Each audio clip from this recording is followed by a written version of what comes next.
नाजरीन, world war to दुनिया में होने वाली एक खूनी जंग थी। लाखों लोग मारे गए, लाखों लोग बेघर हो गए थे और ये अपने साथ ऐसे जख्म छोड़ गई जो आज तक भी नहीं भरे जा सके। मगर जंग के ये 6 साल टैंकों, बमों और फौजियों की कहानी नहीं, बल्कि इसके पीछे कई ऐसे राज भी छुपे हैं जो आज तक लोगों को हैरान करते आए हैं। नाजरीन, कुछ ऐसी चीजें जो तारीख की किताबों में नहीं लिखी जाती, कुछ ऐसे सवालात जिनके जवाबात आज तक नहीं मिल सके। आज मैं आपको वर्ल्ड वार टू के कुछ ऐसे खतरनाक राज बताऊंगा जो आपको हैरान करके रख देंगे। नाजरीन, पहला राज हिटलर की पुरअसरार मौत है। 30 अप्रैल 1945 को जब जमीन धमाकों की आवाज से कांप रही थी तो एक खबर आई कि हिटलर ने खुदकुशी कर ली है। मगर सवाल ये पैदा होता है कि क्या वाकई हिटलर की लाश किसी ने भी नहीं देखी थी? बस सोवियत यूनियन के फौजियों ने आकर कहा कि उन्होंने उसे मुर्दा देखा है। मगर बाद में जो खोपड़ी हिटलर की तरफ मंसूब की जाती थी, जब उसके डीएनए टेस्ट किए गए तो मालूम हुआ कि वो किसी और औरत की खोपड़ी थी। कई रिपोर्ट्स कहती हैं कि हिटलर भाग गया था अर्जेंटीना की तरफ और वो 1950 के बाद भी जिंदा रहा। नाजरीन, इस राज का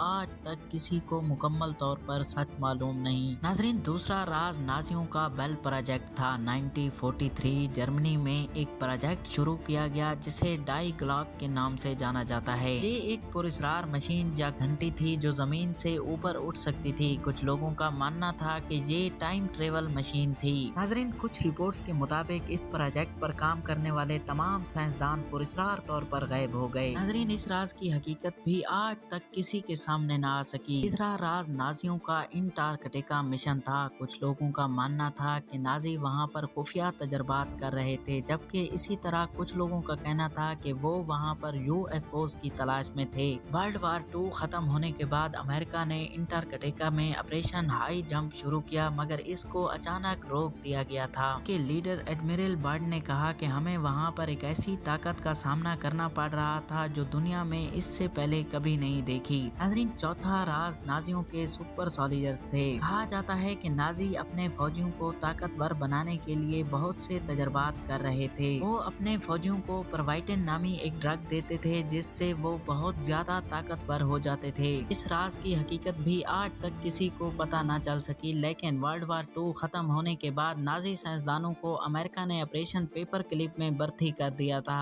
और फिर यही साइंसदान बाद में CIA और नासा में काम करने लगे। इस सबसे ये बात वाज़ेह होती है कि वो साइंसदान वाकई बहुत ज्यादा ज़हीन थे। नाजरीन, आप इस बारे में क्या सोचते हैं? अपनी राय कमेंट्स में जरूर दें और इस तरह की मजीद इंफॉर्मेटिव वीडियोस, डॉक्यूमेंट्रीज और माइस्ट्रीज के लिए हमारे चैनल को सब्सक्राइब करना ना भूलें। शुक्रिया।